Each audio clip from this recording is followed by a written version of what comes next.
Granny passed, there was no one left to sprinkle love into our Sunday dinners. We sat around living room tables, stuffing our faces with memories of how she was able to slide all that seasoning to the mac and cheese and them collard greens. We wondered, who gonna bring the cornbread now? Wondered, whose turn was it to take shots at dark walls like darts and try to make grandma's sweet potato pies again? The fried chicken, it lost its crunch in the end, and we kept finding eggshells in our versions of your classic potato salad. It left our palates simmering on the question of what happened to the soul food. Because we can't make it the way Granny used to. You told me, baby, make sure you follow the recipe. So now I cook with cookbooks of our past conversations, because you told me that love and pain are sometimes too hard to write down. I didn't realize till now. Just use your life experiences as your cooking instruments. When you taught me how to make your mac and cheese, you said, first, baby, you gonna need you a deep baking dish. A dish that can withstand high temperatures and come out that fire dancing. And Drew, I know you, so don't mess with that plastic. And when I think of you, you're nothing mere of a classic. A woman with a wide capacity of wisdom and understanding. And yeah, you've been burned a couple times, but you never wore those scars on your sleeves for the mass to see. You told me the next ingredient you need, L.O. macaroni.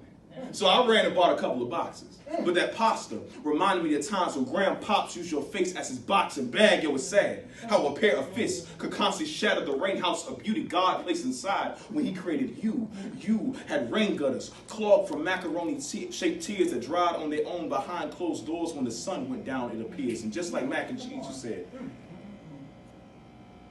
don't worry about your granddaddy. You know, everybody's got their layers.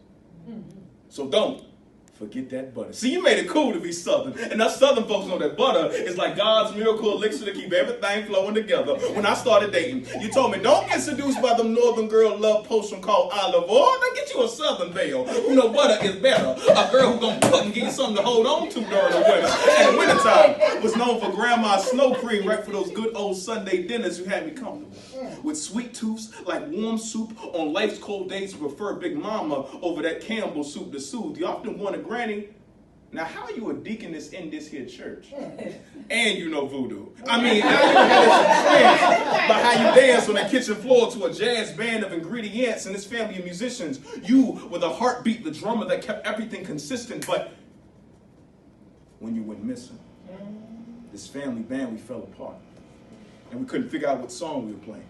And we always wanted to be one band with one sound, but all I hear now is, baby, go back to the recipe. And it's funny, the last ingredient list is the cheese. Because it starts in the heart, and you were the block that bleeds over everything. You brought consistency. You taught the other ingredients how to love, how to pray, how to breathe, how to stand after life gives you a blow to the face, and just keep dancing. I will always remember your last answer. Now, baby, you're going to know your work is done when you get to see that melted golden cheese.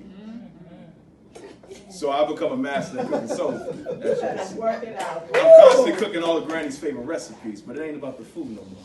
See, I cook and I pray and I breathe just for one last second with your memories. Yes.